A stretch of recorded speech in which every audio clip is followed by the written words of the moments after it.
Šiandien darysime du pratimus kojom, tai būtų kojų stūmimas ir kojų rengimas gulint ant pilvo. Prašome treniruoklį.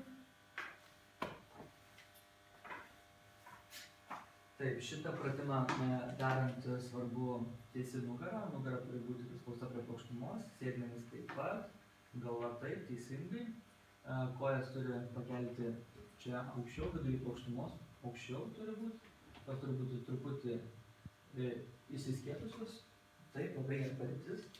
Taip, darant šitą pratimą reikia nepamiršti laikytis už rankų. Užlenkiame čia greta.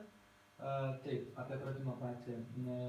Čia šitame pratime dirba visos kojų raumenų grupės. Tai būtų keturgalvis, vidinis ir išorinis, šlaunies raumenis, dvigalvis, taip pat sėdmenis, blauzda, presas.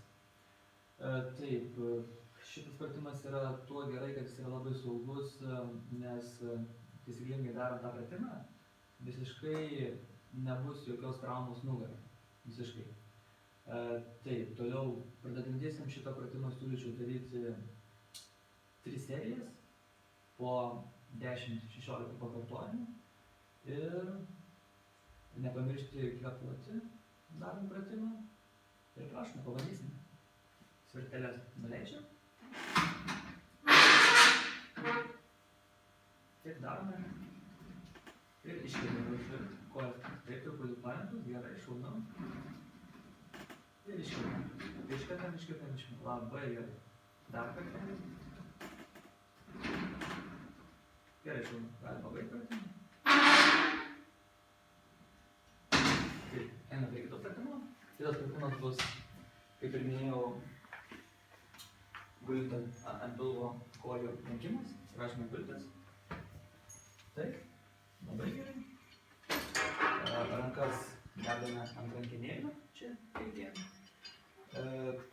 Kas svarbu ir ką turėtų žinoti žmogus šitą pratimą atliekant, kad kojų kelio sąnarys turi būti žemiau plokštumos, taip labai gerai.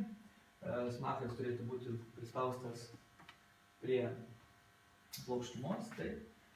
Taip pat kojos turėtų būti užkištos už volelių, žemiau kulno. Taip, šitą pratimą darant reikėtų pratimą viršui užlaikyti.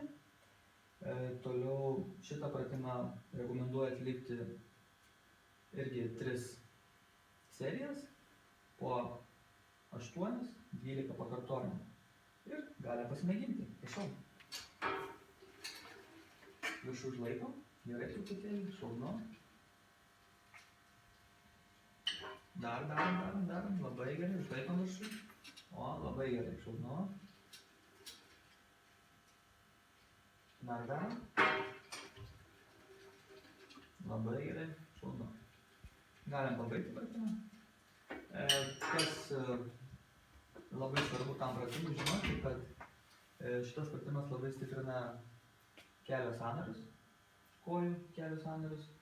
Ir šitą pratimą atliekant reikėtų jums visą amplitudę ištiesti koją, nes darant nepilną amplitudę pratimą dvigalvio raumuo tiesiog trumpėja ir bus jums sunku daryti